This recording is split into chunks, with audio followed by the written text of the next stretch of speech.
Port Orange, New Smyrna Beach, Edgewater, South Daytona, and Ponce Inlet are the only 5 cities in Volusia County that we can really say are operating under a true closest unit first response mode, whereby units are dispatched, not necessarily based upon jurisdictional boundaries, but on what unit is closer to the scene, and actually put that unit on the scene.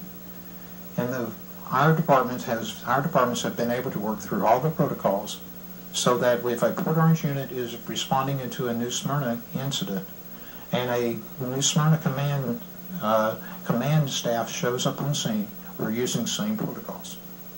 Same thing when they roll into a Port Orange.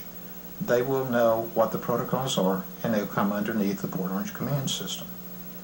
And I think that is because our people have made a determination that that can work, and it does work.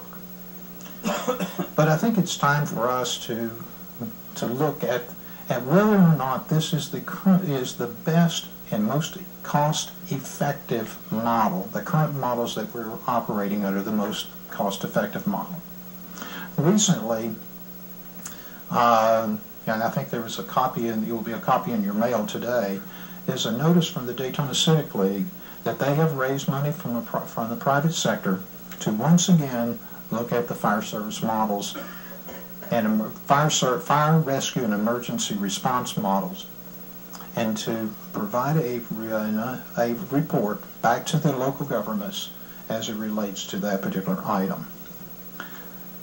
With that, Tom, do you have anything you would like to add? Because he and Barry Baker were also commissioned by VCOG about through the city managers about last year to look at the same situation again.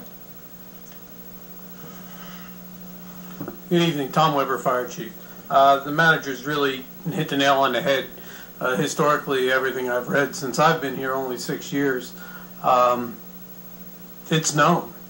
There's economy of scale in merging fire organizations.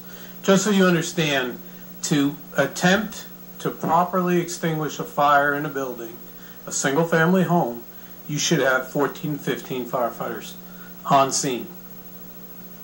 Our department can barely meet that minimum. So anyone smaller than us can't do it on their own. That's why there's a very good opportunity to merge these organizations. The chiefs are in favor of it, a majority of them. I can't say all of them are. A lot of the local governments just don't seem to be willing to push forward for whatever reason. So I applaud the Civic League, but I think they're throwing their money away. It's known. And the talent, as the manager said, is here to do it. So we're just here to answer any of your questions. I think the question always was, if you started at 0, what would you do? And I think you've been asked that question. We would do things differently. We would position ourselves differently. Mm-hmm. Where the buildings are.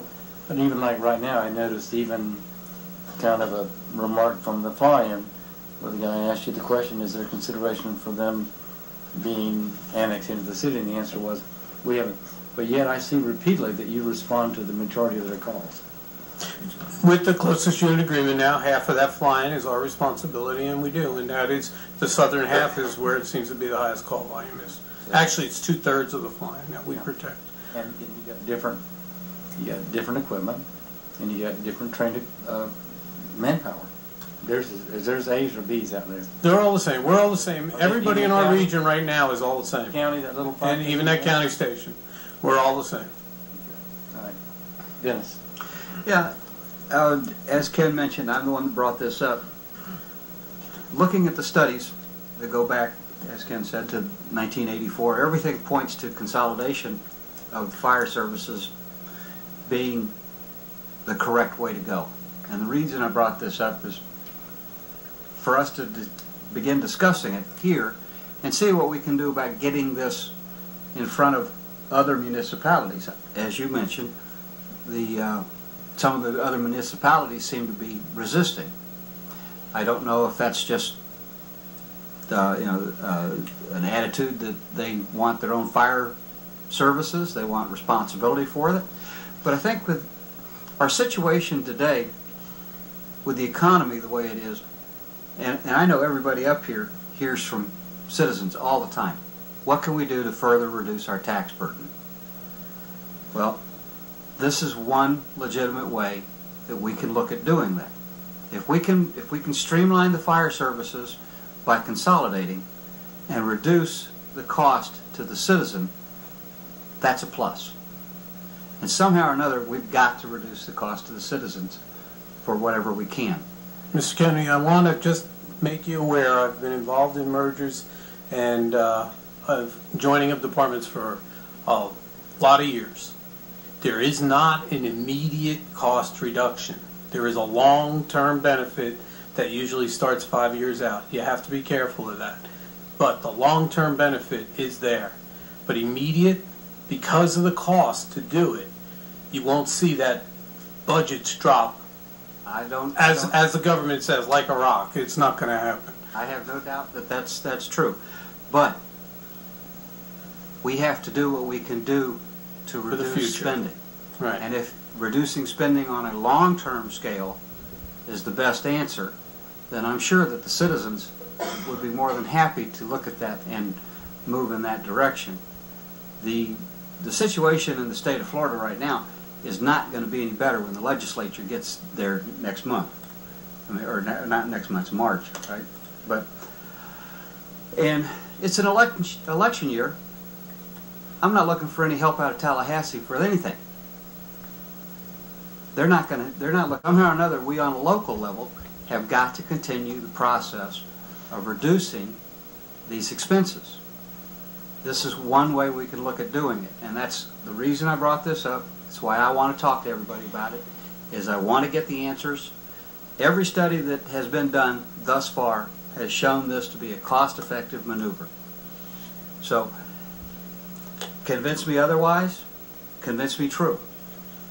But we need to look at it, and I want to pursue it, and if we have to figure out a way to get it on a ballot so that the citizens get to vote on it and take it out of the hands of the cities, so be it. Somehow or another, we can do referendums. We tried, or we didn't. We actually fought several of them from the county a few years ago. But it can be done. And if that's what we need to do to get this, I believe that if we get cost savings of a substantial end result in front of the citizens, they'll approve it. So I want to look at the answers. Let me say, every one of these citizens, it always conditions, I want to pay less, but I want the same service. Right. They always want the same service. And every one of these studies, as Ken said, every one of the studies that I've looked through has said basically the same thing, that there are cost savings there and no reduction in services. Well, I'm going to look at it a little differently. I'm going to give you my honest opinion here. As far as the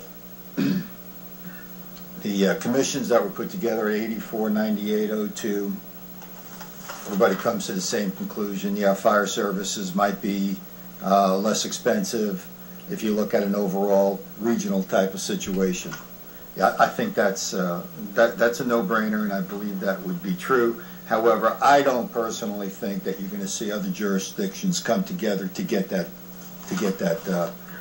straightened out, to move that forward. I just don't see that. I think would be like throwing money like we did at WAVE. It's just not going to happen. Too many different people, worrying about their own particular territory.